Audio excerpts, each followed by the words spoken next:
Ago today, President Biden joined many other Americans in outrage over the brutal murder of Tyree Nichols.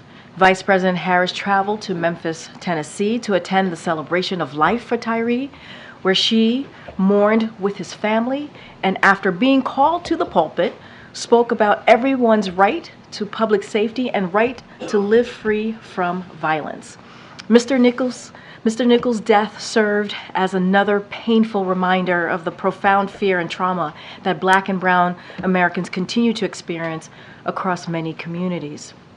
As the President said, real and lasting change will only come if we can take action to prevent tragedies like this from ever happening again. Today, the Department of Justice is issuing a new guide for states and localities to help ensure that specialized crime units, like the one involved in Tyree Nichols' death, are thoroughly accountable to the communities they serve. This guide builds on the actions this administration has already taken to advance effective and accountable policing, including requiring that federal law enforcement agencies ban chokeholds, restrict no-knock warrants, and contribute to a newly established database for federal law enforcement police misconduct. In addition to today's DOJ guide, the President is continuing to urge Congress to pass the George Floyd Justice in Policing Act to advance accountability, transparency, and public trust in law enforcement across the nation. And with that, I will turn it over to the Admiral here, who is here to discuss the latest development in the Middle East and, of course, in the Red Sea. Admiral? Good afternoon. As you saw from Central Command yesterday, Iran-backed Houthis launched a complex attack of one-way attack drones, anti-ship cruise missiles, and an anti-ship ballistic missile into the Red Sea. Yesterday afternoon, President Biden was briefed by his national security team, and that included the National Security Advisor Jake Sullivan, Secretary Austin, Chairman of the Joint Chiefs General Brown, and Secretary Blinken, all on the latest developments in Israel and in Gaza, but also, of course, these attacks by the Houthis in the Red Sea.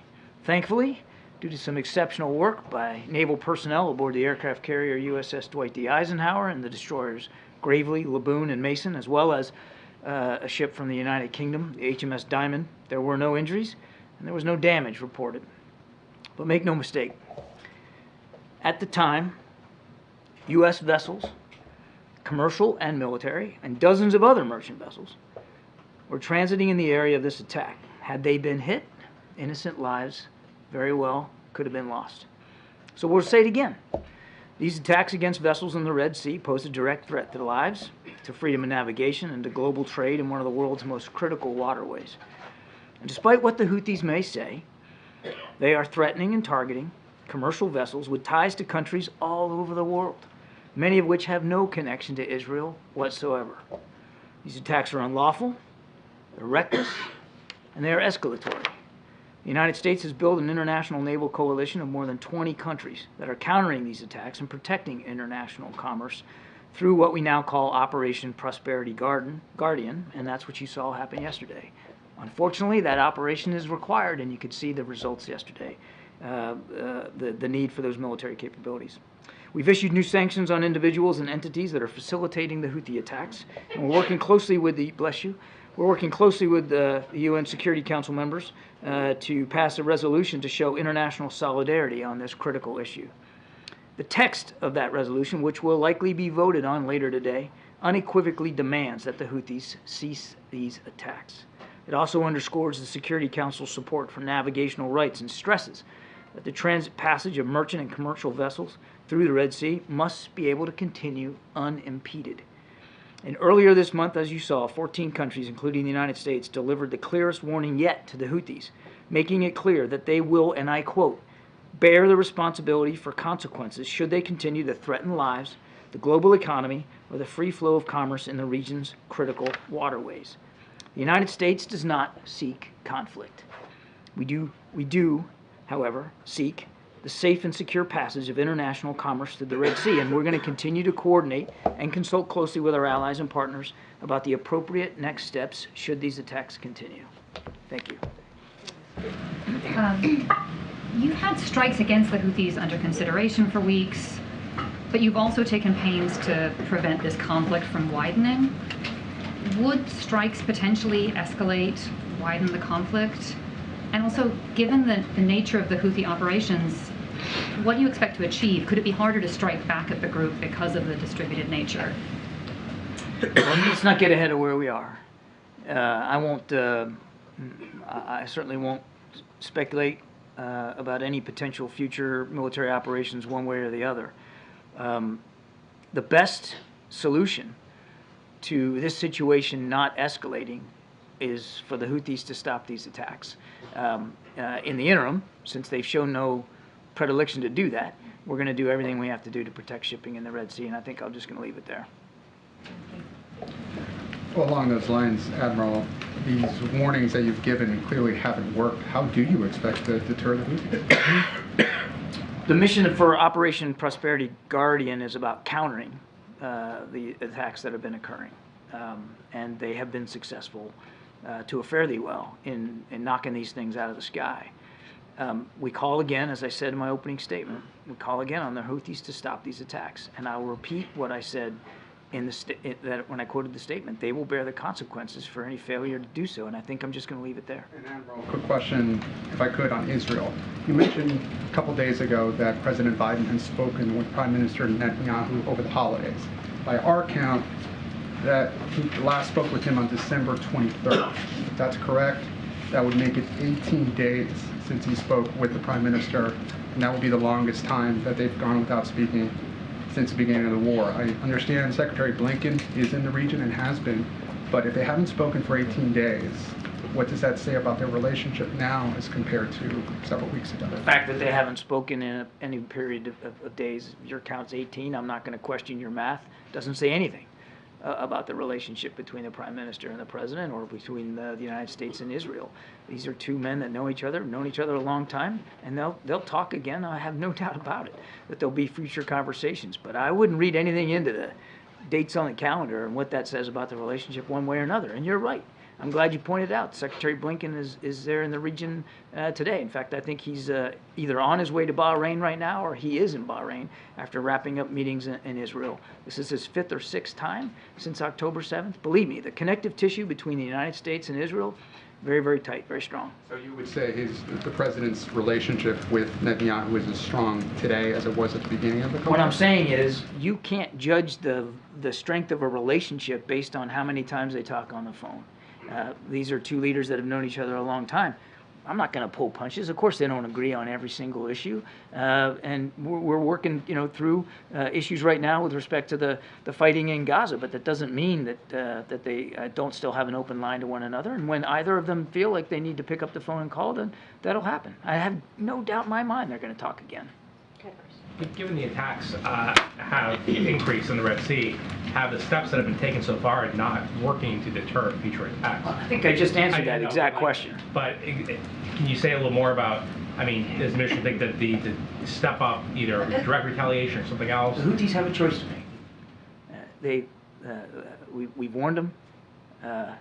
We put ships in the Red Sea. They've got a choice to make, and the right choice is to stop these attacks. And as I said again, I'll say it 3 times now, they'll bear the consequences for failure to do so. And another question is, the AP has obtained some videotape of shooting in the West Bank, some Israeli soldiers probably shooting some Palestinians allegedly without provocation. Has the administration aware of this, the shooting, and also what concerns do you have about kind of some of the violence that you've seen in the West Bank and how that could escalate the conflict? This is the first time hearing that report, so I can't speak with any granularity about the level of awareness across the administration. This is the first time I've heard that, so I'll have to take that question back. But the President has spoken, from an early time, really early on, about his concerns about violence in the West Bank and that being perpetrated largely by settlers with extreme views, and how much he absolutely opposes that. That violence needs to stop. Just on Secretary Austin, when Jake Sullivan learned that Austin was in the hospital, did he ask why? Was he given a reason? Yes, of course he wanted to know why the Secretary was in the hospital. But I'm not going to detail each and every phone conversation that we've been having with the Pentagon since finding out about this. But yes, of course, we were all curious to know. He's the Secretary of Defense. He's a key member of this administration. So we were all very curious as to what put him in the hospital. So what answers were the administration given when they were asked why? I think I've covered this ad nauseum yesterday. We didn't find out that he was in the hospital until Thursday afternoon. Jake informed the chief of staff, and both of them informed the president that evening. We didn't have information specifically about his condition, and quite frankly, nobody did. And it was just yesterday when the Pentagon announced that what put him in the hospital were complications from prostate surgery. So when the president spoke to Austin, I assume the president also asked why. What reason when he was given? We're just trying to understand, when people asked why, did the Pentagon just decline to give the information? Did Austin not say anything? The call between the president and the secretary was very brief, and it was really focused on making sure that the president passed on his best wishes for a speedy recovery for the secretary. So was the Pentagon then giving incomplete information? You said the whole administration was curious. I don't know how differently to answer this question. As I did yesterday, we did not know he was in the hospital till Thursday. We did not know the condition that put him in the hospital at that time. We certainly didn't know about the prostate surgery that occurred earlier in December. We didn't learn about that information until ensuing days, and certainly we didn't learn about the prostate cancer until yesterday. And just lastly, we've learned that the White House instructed the Pentagon to release the information to the public after learning there was no disclosure plan in place. So what does that say about transparency, the fact that the Pentagon did not have a plan to give the information? I'm not going to address individual press reports.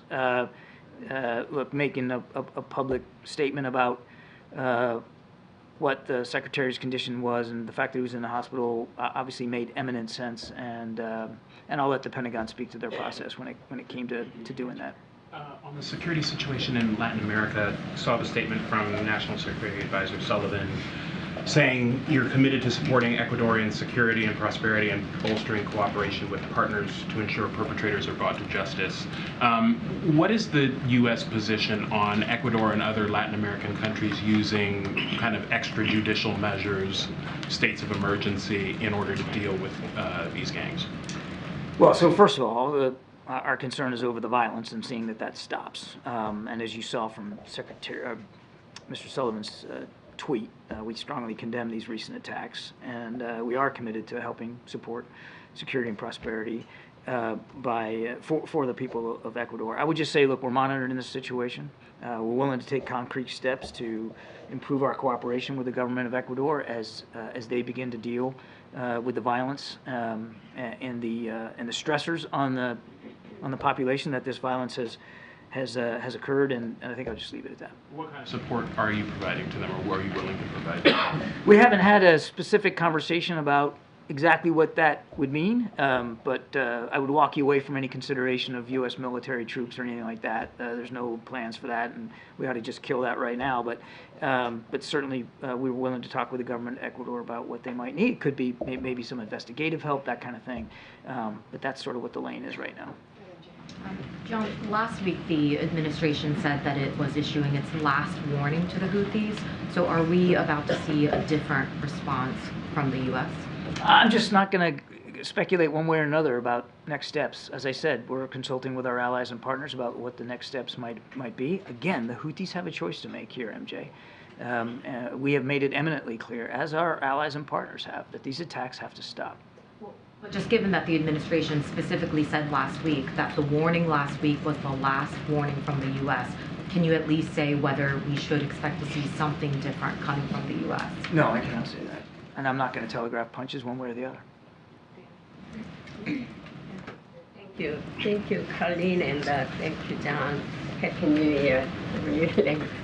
I have two questions in Russia and North Korea and Hamas. First question, the Israeli government recently showed evidence to the media that North Korea provided weapons to Hamas.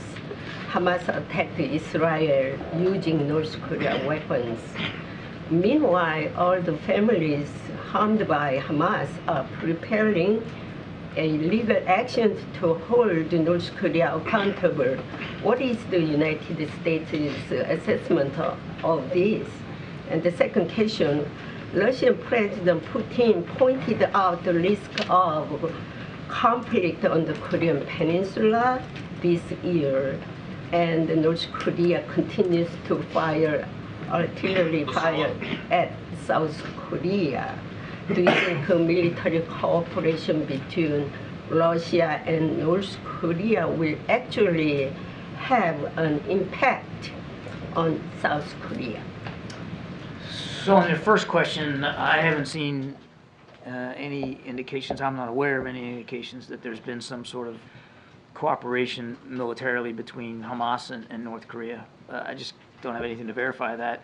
We have talked a long time about the relationship between Russia and the DPRK and the way that Russia finds ways to evade sanctions and to continue to do business with North Korea, and they have at least expressed publicly some sort of interest in sharing goals and objectives in the region. We're watching this very, very closely. I won't speculate about the degree to which that we're seeing tangible evidence that North Korea is somehow benefiting militarily from this. We do know, without question, because I've said it many times, that certainly Russia is benefiting militarily by the purchase of North Korean ballistic missiles, which we detailed again were used in subsequent strikes in Ukraine, as well as the delivery of artillery shells. Thanks, Karine. John, just quickly back on Ecuador. Do you have a message for Americans who are in the country about the security situation? And secondly, is there a concern that the crisis there will further aggravate the flow of migrants to the U.S. southern border? I think too soon to know the answer to your second question. Obviously, that's something we're going to watch and monitor. I don't want to step on the State Department, but in general, our message to Americans that are in Ecuador is to please stay vigilant. Please avoid areas where you either see or feel or perhaps anticipate that there could be violence, to stay clear of that. And then, of course, stay in touch. If you haven't logged on and gotten the app from the State Department where you can get notifications, you ought to do that, because I'm sure the State Department and the embassy there will do everything they can to keep people informed.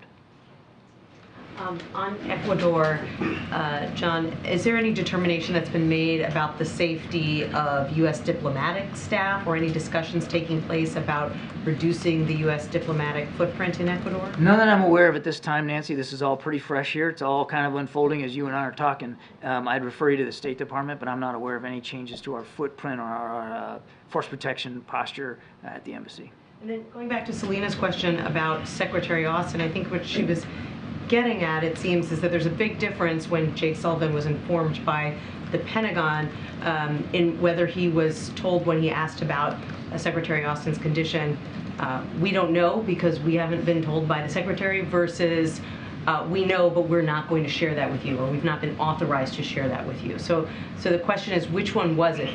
Did Pentagon officials decline to share information they knew with the National Security Advisor, or did they just not have the information themselves? I would put it this way. Once we found out he was in the hospital, we certainly asked all the questions you would think we would ask to try to ascertain his condition and what drove him into the hospital. Of course we were curious about that. He's the Secretary of Defense and he's a key member of the administration. I would just tell you that that effort to try to get more information was overt. And it was genuine, and it was certainly in the spirit of making sure that we understood what was going on with him and in terms of his recovery. I'll let the Pentagon speak to the information flow, both publicly and inside the chain of command, but I can assure you that throughout every step of the way, from the time we were notified until yesterday when we all found out that he had prostate cancer, there was no lack of curiosity on our part, no lack of or slackening of an effort to try to find out what was wrong with him. You don't want to characterize the responsiveness coming to you from the Pentagon. I'm not going to do that. Yesterday, House Speaker Johnson met new Taiwanese ambassador. Has the president met the new ambassador yet? If not, is he going to meet soon? As the president, I'm sorry, can you repeat the... Speaker Johnson met new Taiwanese ambassador yesterday. So I'm not asking if President met the new Taiwanese ambassador yet. I don't believe there's been a meeting, and obviously, if and when there is, certainly that would be something we would make public. Kim Jong-un say South Korea is their principal enemy. At the same time, South Korea is what? That's their principal enemy. But at the same time, Kim Jong-un sent a message of sympathy to the Japanese Prime Minister over New Year's earthquake in Japan. How do you see Kim Jong-un's different approach to the towards Japan and South Korea? Do you see? Do you think he invite any message to the United States? It's a failing exercise for me to try to get inside the brain of Kim Jong-un. What goes on between those ears is not something I really know about. I can't speak to his motivations in that regard. I just wanted to follow up on a question my colleague asked yesterday. The Israeli Supreme Court's decision to prevent journalists from accessing Gaza and being able to report in Gaza independently. Have you had a chance to see if the administration has brought that up with Israeli counterparts? What is the White House's stance on that? We're making a good faith effort to try to get a better answer to you on that. I just don't have it right now. Thanks, Karine. Thanks, Admiral. You mentioned that Secretary Austin was part of the team briefing the president yesterday on the Houthis. I just wanted to ask you if you're confident that Secretary Austin is up to speed and fully au fait with all the with the decisions regarding possible action against the Houthis. Yes. Thank you. Two questions. One on Gaza. The administration authorized an assessment led by the UN to see if civilians can go back to northern Gaza. Would you ask the Israelis or the UN in this case to do another assessment of how weapons are used, especially against civilians and also against journalists? We have unprecedented number of journalists who've been killed. Yesterday you said that maybe they were caught in crossfire, but human rights organizations said some of these journalists were targeted. So would you ask for an assessment similar to the one that you authorized? We obviously don't want to see any innocent lives lost. We don't want to see any innocent lives, any innocent people wounded. Of course, includes journalists. They have every right to be there to cover this conflict, and we want to see their presence fully respected and for them to be as protected as possible in a war zone. There should be no targeting of journalists. There should be no targeting of individual civilians, and we're going to continue to have those conversations with our Israeli counterparts, as Secretary Blinken did just yesterday. And as you know, you dismissed a few days ago the case that brought by South Africa against Israel at the ICJ. Did you read the indictment? And if you did, do you believe that cutting off water, electricity, and fuel on a civilian population does not constitute a war crime by itself, nothing else? Yes, I read the indictment, and as I said, and we stand by what we said about this. We find it without merit. We find it counterproductive, and I'll leave it there. So since the start of the Biden administration, have there been other cabinet secretaries who've not been able to perform their duties but have actually informed the White House? I don't have that kind of detail for you here today. I wouldn't, there'd be no way for me to have that information. Thank you, Karine. Thank you, Karine, and thank you, John. Two questions on Bangladesh, if I may. The one-sided election in Bangladesh has concluded, drawing global criticism for its crackdown on opposition. The Guardian characterized the election as overshadowed by a ruthless crackdown on opposition, and the Wall Street Journal stated, Bangladesh shows the limits of Biden's democracy promotion.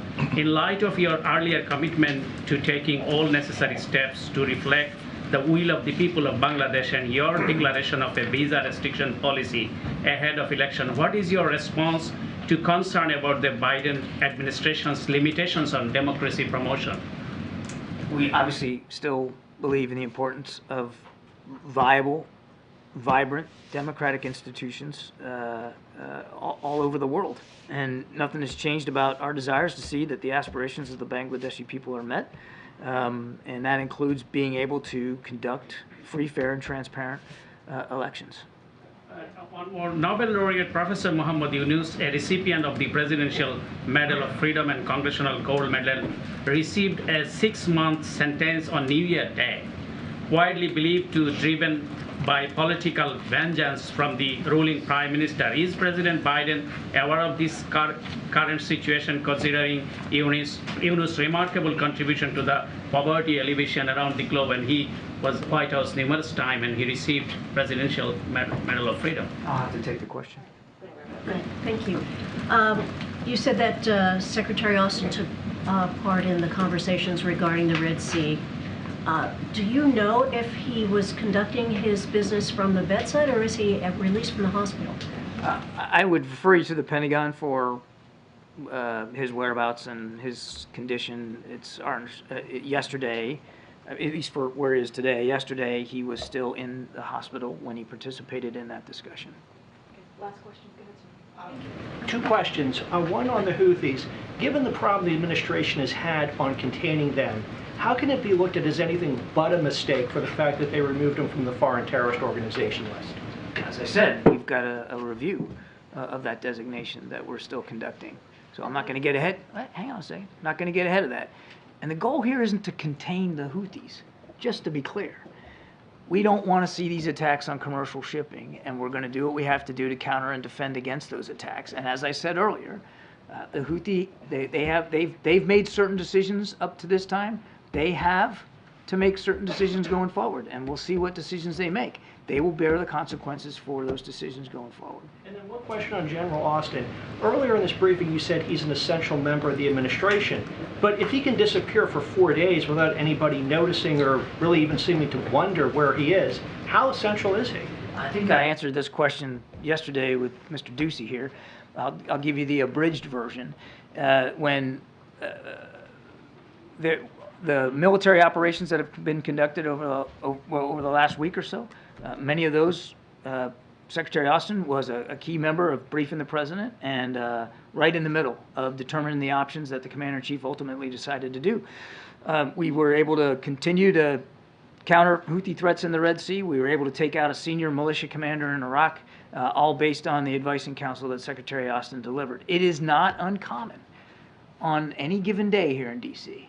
that a cabinet officer isn't present for a certain meeting and either can call in by phone or have a deputy represent them. That's the way the interagency process works.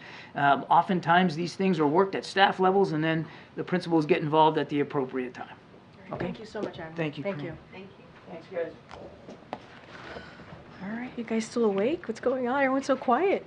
Are you suggesting that he's boring to us? No, I'm suggesting you guys are low energy today. That's all. So the president spoke with Speaker Johnson today. Does the White House believe that the conversation moved any closer to a deal on supplemental funding? And second thing on this, Speaker Johnson reportedly told his caucus the president does not want to meet in person. Is that true? Look, what I can do right now is I can confirm that the president and Speaker Johnson did speak directly. They spoke directly today on the phone. I don't have any more details to provide. I can say this. I'll add, actually, one more thing is that the president believed that a call was the most expedient option today, and so that's why they spoke on the phone.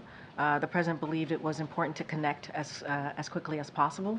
Don't have any more details about the call. Nothing you could say about what they talked about, or where the Look, we're confirming the call, and we've said many times that we try to keep these conversations private, but we are confirming that the president did speak to Speaker Johnson. I don't have anything else beyond that. Last thing, his office says that the speaker asked for executive action to shut down the border, secure the border. Can you say anything more about that request or how that was received? Don't have anything more to share. Was the White House informed in advance that Hunter Biden would be showing up at the House Oversight Committee's hearing on Capitol Hill today? So here's what I'll say, and I've said this many times before. Hunter, as you all know, is a private citizen. He's not a member of this White House. He makes his own decisions, like he did today, about how to respond to Congress. And so I would refer you any further questions, any additional questions about this process, certainly I would refer you to Hunter's representatives. Fully agree that he makes his own decisions, but my question was about whether the White House was informed in advance. I would just, again, I would say that we don't have anything else to share beyond that. He's a private citizen, and he makes his own decisions as it relates to this particular, response, his particular response to Congress. It's something that he decides on, and I would refer you to his representatives. Okay. Thanks, Karine. First, a whole high school in New York is having remote classes today because the building was needed to house people who came into this country illegally. So what is the president's priority in this case? Is it the migrants or is it the students? So let me just clear this up a little bit. So yesterday, New York City informed us that as a precaution, they would temporarily relocate migrants staying at Floyd Bennett Field to a nearby high school. As of this morning, all migrants have returned to the facility at Floyd Bennett Field, and so anything specific as to the program and what decided to do, and all of the specifics to that, I would certainly refer you to New York City for any additional questions. But if a working parent had to call out to stay home with their kid today, isn't this Biden immigration policy literally taking money out of people's pockets? So let me just say, I'm going to actually go back to your first question for a second because I think I do need to address that, which is, you know, when it comes to education, migrants, the economy, the president deals with multiple issues all at once. That is his job. There are multiple things happening all at once. And as it relates to this particular question that you're asking me about in New York City, that is something that New York City needs the answers to. That is a process that they took, so they have to answer to that. And as it relates to migrants and what's happening at the border, look, the president has taken this issue very seriously by making sure that on his first day, which is almost 3 years, it'll be a couple weeks, it'll be 3 years ago, that he put forward a comprehensive immigration legislation to deal with what's happening with the immigration process, obviously, and also the border. And this is an issue that's been going on for decades. The system has been broken for decades. And the president is the one who has taken action to deal with this while House Republicans do not. They get in the way. And Hunter Biden on Capitol Hill today. How big of a headache is that for you? Hunter Biden is a private citizen. He is not a member of the White House, as you know, and I just don't have anything else to share. On the Hill, he said the president was certainly familiar with what his son was going to say. I did say that, and here's So and what I'm saying today. That President What I'm Biden saying does to not help him with his business deals, but he does help him skirt congressional subpoenas? That is not even true. That is a jump that is incredibly disingenuous in that question. What I will say to you, I am helping you out. What the president knew. I'm helping you out. I don't have anything else to share. Go ahead. Thanks. When is the president's next physical scheduled? Last year it was in February. I don't have anything to share on the president's next physical. Obviously, we will, once that happens, we will be transparent and share that with all of you, as we've done the last 2 times. I just don't have anything on the books to share. Given that it's an election year, that there's a lot of public interest in his health, would that transparency include his physician coming to brief in the briefing room? I don't have anything beyond what I just stated. Did the president speak to his son before or after his appearance on Capitol Hill? I'm not going to speak to the president's private conversation with his families. And is there any response to what Representative Nancy Mace said about Hunter Biden today? She's called him, quote, the epitome of white privilege, and that Hunter should be arrested right here, right now, and go to jail. I'm not going to respond to that. Go ahead. Thanks, Karine. The White House Chief of Staff was supposed to meet with cabinet members today. I was wondering if you could confirm that. And I don't have anything to confirm about a meeting with cabinet members today. What I can share, I don't know if you're talking about the specific memo that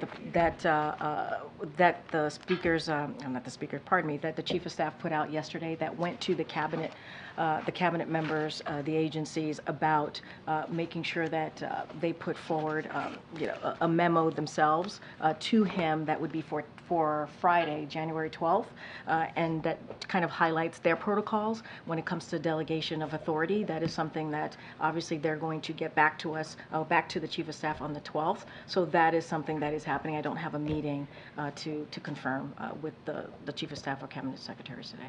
Okay, Karine, you've referred to the Republican impeachment inquiry as a stunt. The president himself has said that it was a political stunt. So I guess if the whole thing is a stunt, how does the White House see the president's son himself pulling a stunt by appearing at this contempt hearing? I don't have anything else to add. The decisions that are made by Hunter Biden are his own.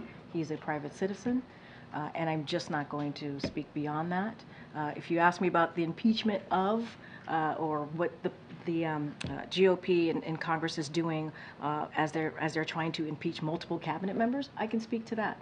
But Hunter Biden is a private citizen. I'm just not going to speak to that. You have spoken to that, and again, you have called that a stunt in the past, right? So I I'm just don't have asking- anything else to add. I hear you.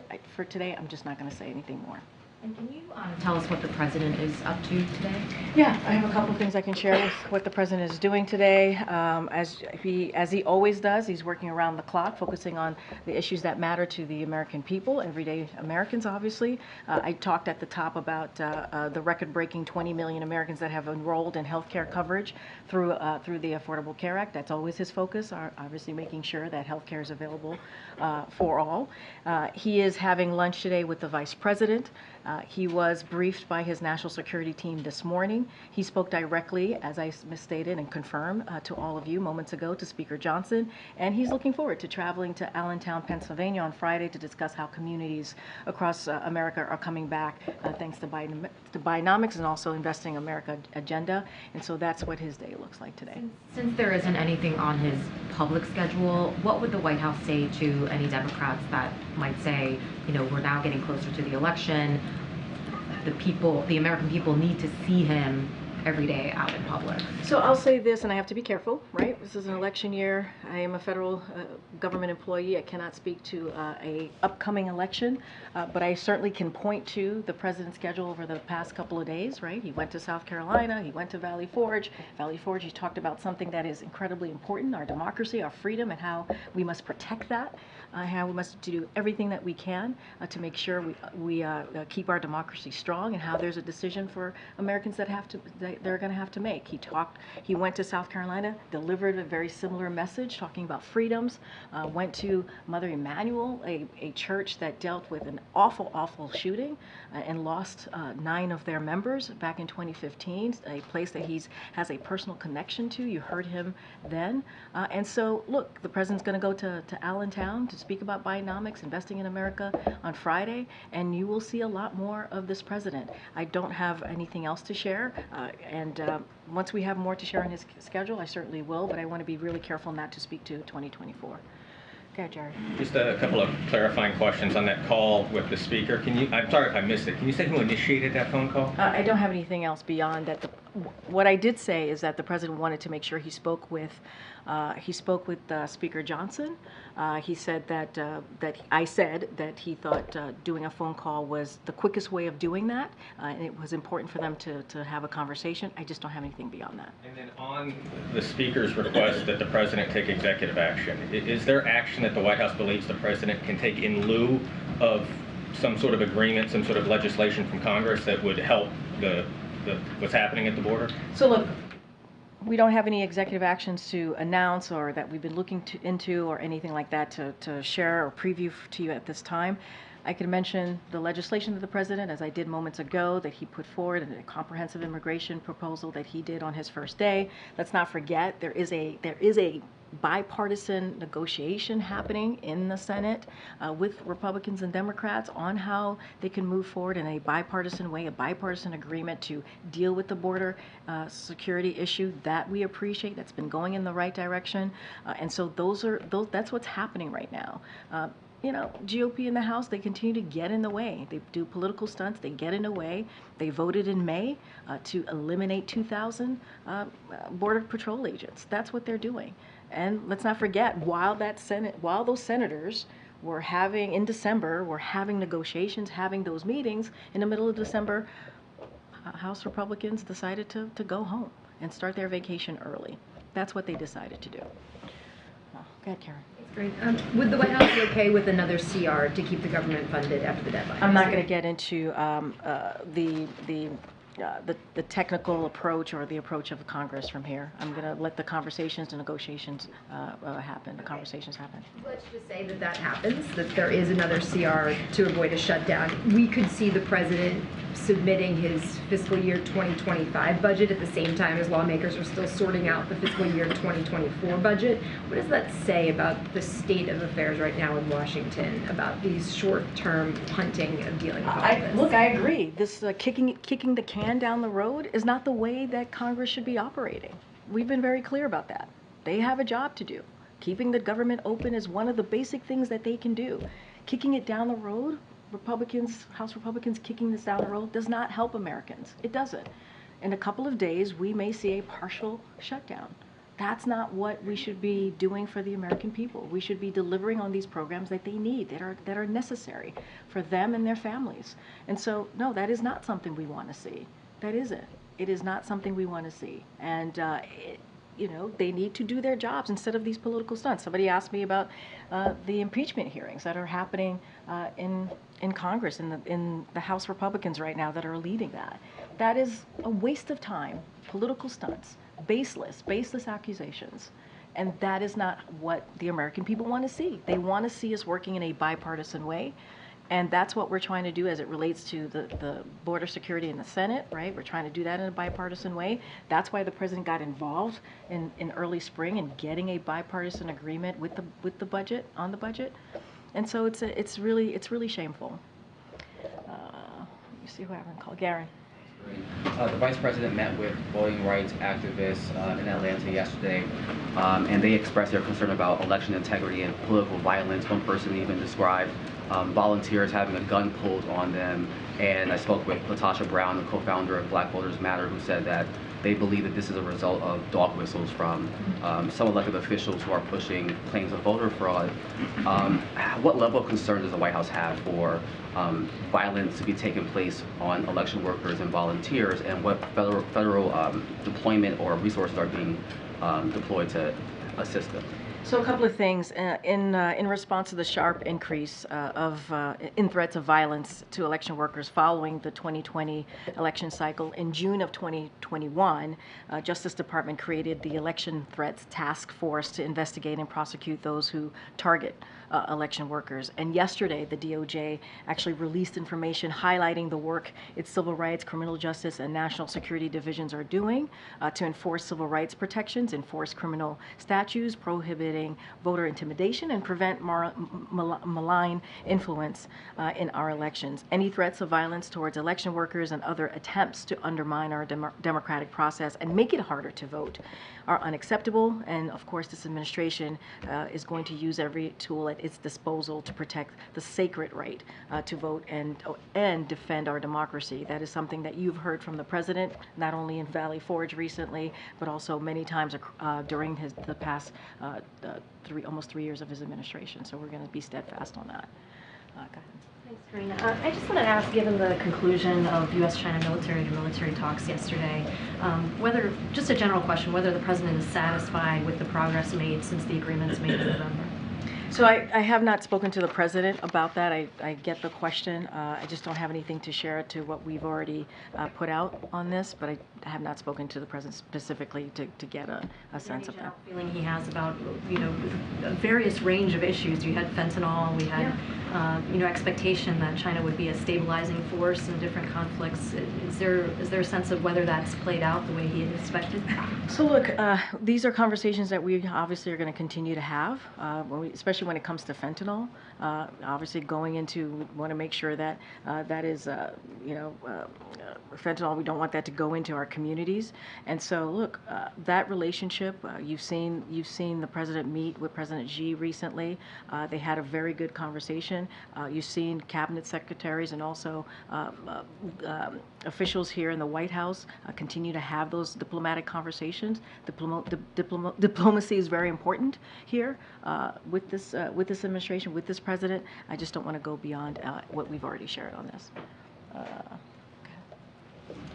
Thank you. The Chief of Staff said in his memo to Cabinet Secretaries yesterday that they should delegate their responsibilities if they're hospitalized. Since, as far as we know, Secretary Austin is still hospitalized, does the White House believe he should be delegating his responsibilities now?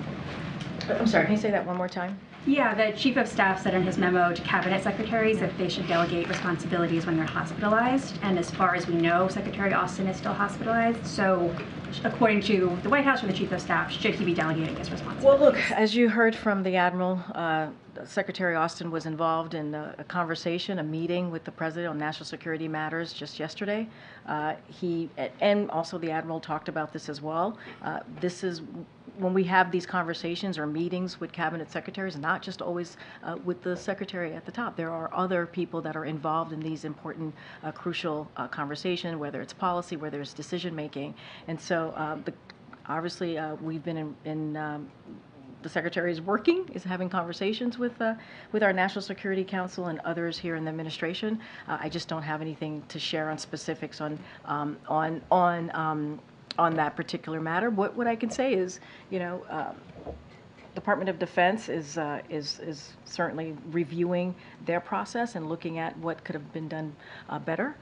It's a 30-day review process, but obviously Secretary Austin has been very much involved and engaged, certainly this current week. Way back. I'm trying to call. Go ahead, Brian. Thanks a lot, Karine. I had a question about supply chains. Given how much work that President Biden spent on supply chain mitigation in 2021 when he first came to office, how concerned should Americans be right now about supply chain disruption, given how much shipping traffic normally runs through the Red Sea, and what actions is the president taking to mitigate potential supply chain disruptions? So look, as you've heard from us many times, obviously the Red Sea is an important global trade, particularly for transportation of oil, grain, and consumer goods from Asia. The Department of Transportation is in close communication with ocean shippers, industry, and other stakeholders. And so we're taking every steps to ensure that shipping in the Red Sea is not obstructed, right? Is unobstructed, including by establishing Operation Prosperity Guardian and building a coalition of countries from region and around the world to ensure freedom of navigation, to protect the maritime economy and bolster regional security in the Red Sea. So we're taking this very seriously. We're keeping an eye on this. As you heard us say, the Red Sea is very important to commercial shipping, and so we're going to take this very seriously. Is the president seeing an impact on the economy at this point? Should Americans be prepared to see an impact in supply chain disruption? So what I can say is we're going to continue to monitor the situation, and we are taking action to make sure that doesn't happen. Got in the middle. Thanks, Karine. The president announced earlier this week that Mitch Landrieu is leaving the administration. I wondered, is there any plan to replace him or appoint someone new to oversee the implementation? So Natalie Quinlan, who is Deputy Chief of Staff, is going to take over his portfolio. And so she has been, part of her portfolio is doing implementing all of these pieces of legislation, historic pieces of legislation that we've been able to get through Congress. I don't have anything beyond whatever he's going to do after that. I certainly will leave that to Mitch Landrieu, but that's how his portfolio is being taken care of from here. Is the White House preparing for any other staffing departures as the campaign ramps up? I don't have anything to announce from here. Okay. What is the administration doing to address the billions of dollars in overpayments the Social Security Administration has been trying to claw back from millions of Americans?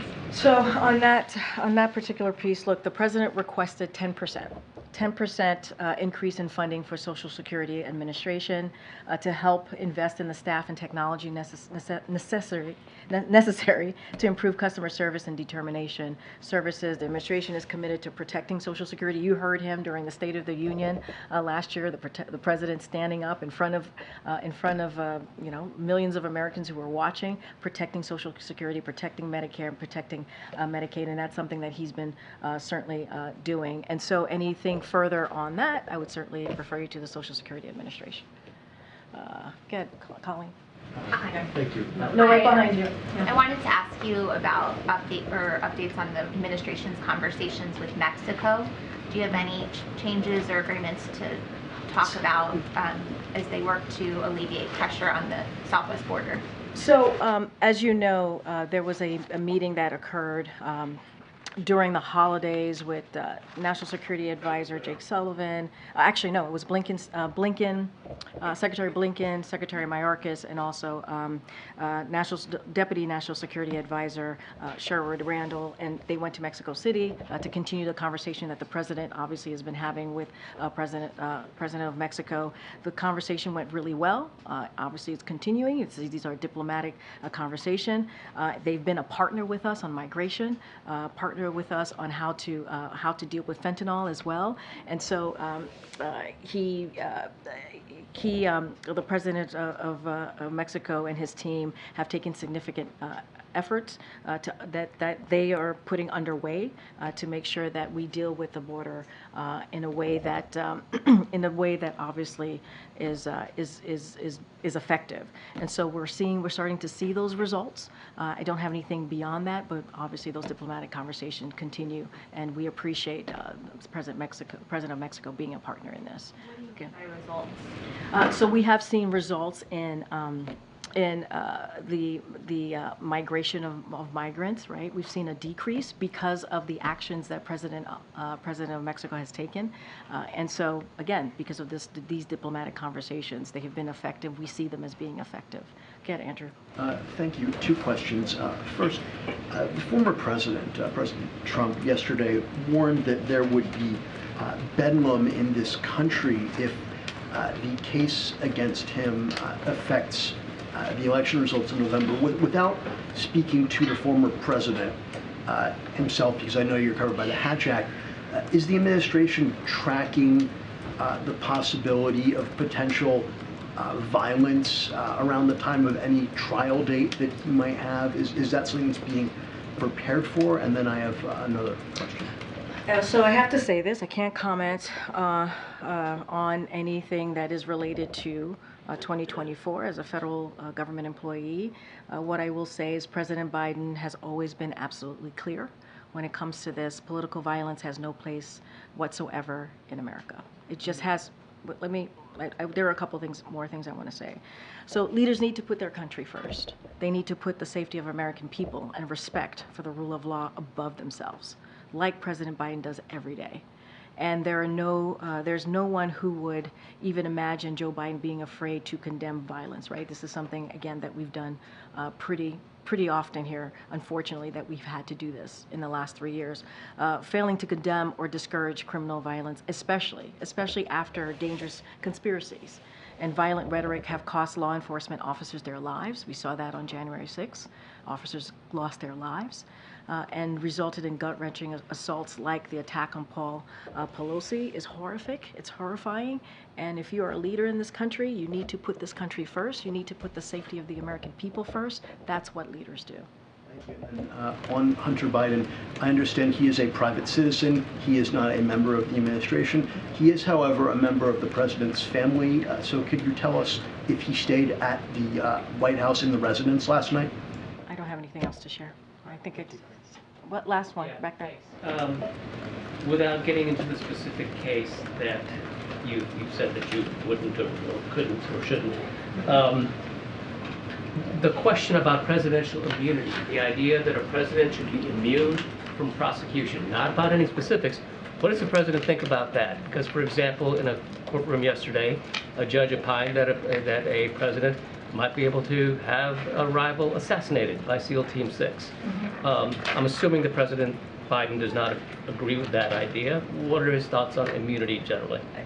Look, I'm going to be very careful because it is connected to what a former president said, and it is an ongoing case. Just not going to comment on a legal case or make statements that may impact the ongoing case. So going to refer you to the Department of Justice of any specific questions you may have on that. Just going to be very careful from here. With that, I will see you guys tomorrow. Thanks, everybody. Thanks, Karine.